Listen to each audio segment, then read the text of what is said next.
नमस्कार मित्रों, मैं संजीव कुमार जायसवाल आपके अपने YouTube चैनल लक्ष्य कोचिंग सेंटर। मित्रों, ये आज हमारा चौथा वीडियो है। आज हम फिजिक्स में ध्वनि से संबंधित कुछ महत्वपूर्ण प्रश्नों के बारे में बताएंगे। तो मित्रों, सबसे पहला हमारा क्वेश्चन है ध्वनि। ध्वनि क्या है या ध्वनि किसे कहते हैं? तो जो कुछ हम अपने कानों से सुनते हैं उसे ध्वनि कहते हैं। क्वेश्चन नंबर हमारा दूसरा है ध्वनि की प्रकृति। यह निश्चित है कि ध्वनि सदैव कंपनी के कारण उत्पन्न होती है, बिना कंपन के ध्वनि उत्पन्न नहीं हो सकती। क्वेश्चन नंबर हमारा तीसरा है ध्वनि निर्वात में से होकर नहीं चल सकती, अर्थात ध्वनि के लिए माध्यम की आवश्यकता नहीं होती, अर्थात ध्वनि को में माध्यम की आवश्यकता नहीं होती है। क्वेश्चन नंबर अगला हमारा है किसी माध्यम में ध्वनि तरंगों द्वारा चलती है। क्वेश्चन नंबर अगला हमारा है ध्वनि तरंगें अनुदैर्ध्य यांत्रिक तरंगें होती हैं। तरंगों के प्रकार। तरंग दो प्रकार की होती है, पहला है अनुप्रस्थ तरंगें, दूसरा है अनुदैर्ध्य तरंगें। अनुप्रस्थ तरंगें जिस तरंग में माध्यम के कण तरंग के चलने की दिशा के लंबवत कंपन करते हैं उस तरंग को हम अनुप्रस्थ तरंगें कहते हैं। अनुप्रस्थ तरंगों के उदाहरण हैं जैसे तालाब के जल में पत्थर फेंकना। दूसरा, यदि हम किसी लंबी रस्सी के सिरे को दीवार में गड़ी कील से बांध दें तथा दूसरे सिरे को हम हाथ से ऊपर नीचे झटका दें तो रस्सी में अनुप्रस्थ तरंगें उत्पन्न होती हैं।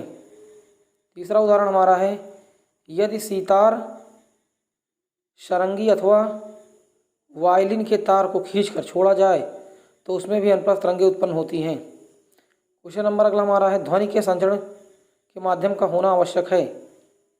अगला क्वेश्चन हमारा है ध्वनि ठोस, द्रव, गैस सभी माध्यमों में चल सकती हैं।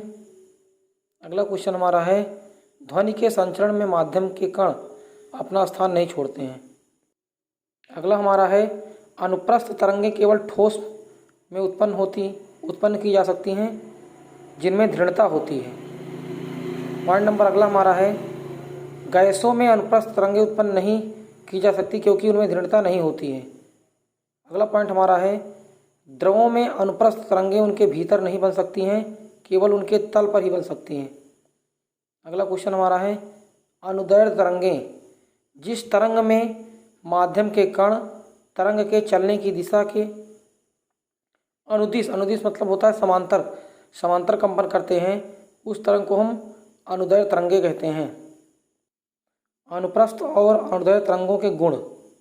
नंबर 1, अनुप्रस्थ तरंगें के माध्यम के कण तरंग चलने की दिशा के लंबवत कंपन करते हैं। दूसरा, अनुप्रस्थ तरंगें श्रृंगों तथा गर्तों के रूप में आगे बढ़ती हैं।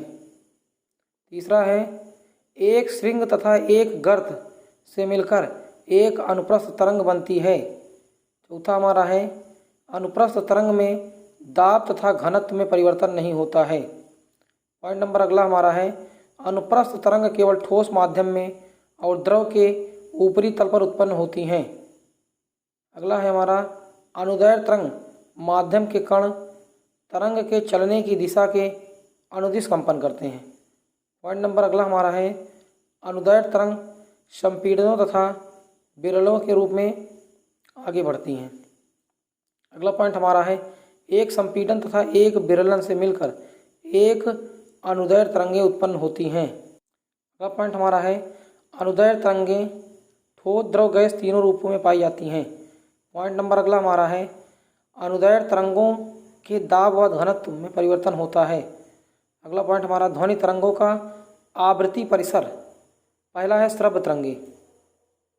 श्रव्य तरंगें वह होती हैं जिन तरंगों को हमारा कान सुन सकता है उन्हें हम श्रव्य तरंगें कहते हैं। इन तरंगों की आवृत्ति परिसर 20 से 20,000 हर्ट्ज तक होती है। जैसे मनुष्य, जानवरों की आवाज़, कंपित डोरी, वायलिन, सितार, गिटार, ढोलक, लाउड स्पीकर, तबला आदि। अश्रव्य तरंग उन्हें कहते हैं उन अनुदैर्ध्य तरंगों को जिनकी आवृत्तियाँ निम्नतम श्रव्य व 20 हर्ट्ज से नीचे होती हैं उसे हम अवस्रव तरंगे कहते हैं। प्रास्रव तरंगे उन तरंगों या उन अनुदैर्ध्य तरंगों को जिनकी आवृत्तियाँ उच्चतम स्रव आवृत्ति 20,000 हर्ट्ज से उच्च होती हैं उन्हें हम प्रास्रव तरंगे कहते हैं।